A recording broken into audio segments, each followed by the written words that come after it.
All right, well, I've been doing some studying and work with this triple choke big Papa transformer fluorescent ballast here, and I had to kind of throw together a little crude lamp fixture holder for these 8-foot bulbs. It just makes it easier to test them out. Anyway, got them here in on my dirty floor here in the side workroom here, or laundry room I should say. It's got the washer and dryer in here, but anyway, enough about that. Let's get back to what we were looking at here. This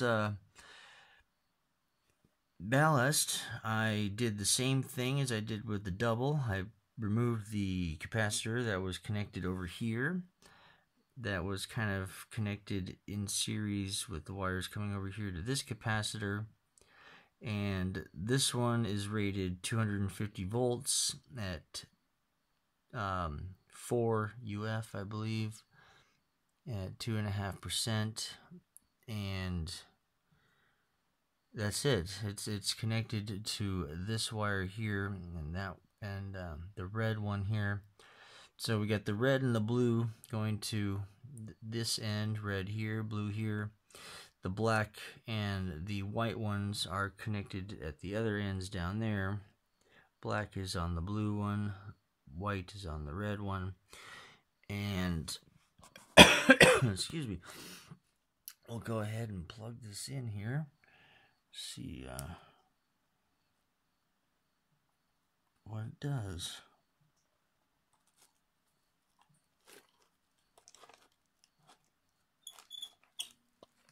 And okay, there it goes. So it still has that little bit of a hum coming out of it because the loose plate that I accidentally bent while taking the tar off of this one, but there it is. It is successfully lighting up the two 8-foot 75-watt bulbs that it was originally designed to do, but the capacitors that were in there before were 750 volt capacitors, where the one that I have here is a 250 volt that I got out of a kind of a cheap lamp fixture that was made for two 40-watt 4-foot bulbs.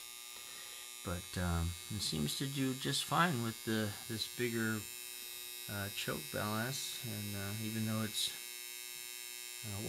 400 less volts that it's supplying, it still lights these bulbs up really bright. So yeah, it didn't take much effort at all. Got this one figured out quite quickly. So I'm well, I'm trying to get over a cough cold here, but I'm very pleased and happy with the the results here. Yeah, it seems to work well. It doesn't get very hot either.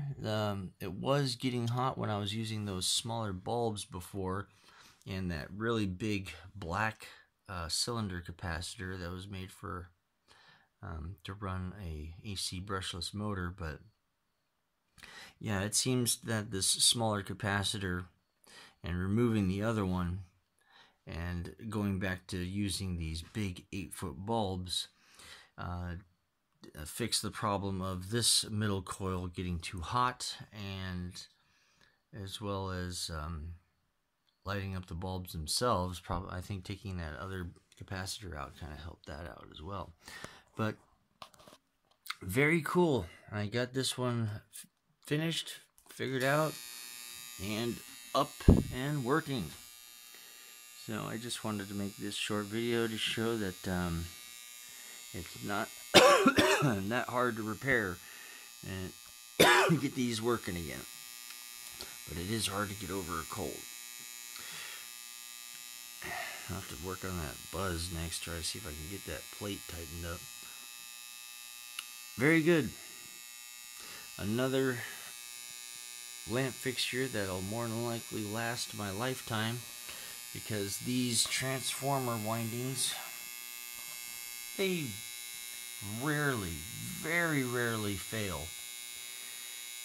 I'd say if they got hot enough to the point where the wire started to maybe melt or something like that, or something happened that cut the wire, that would break it. But just from operation, I doubt these type of ballasts will ever fail.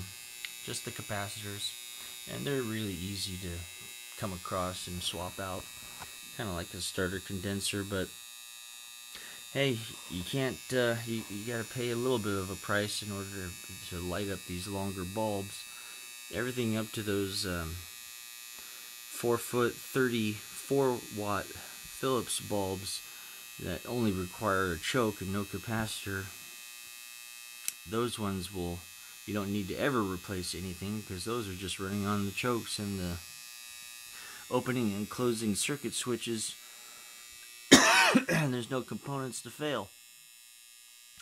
So voila, another successful repair job of fluorescent tube lighting.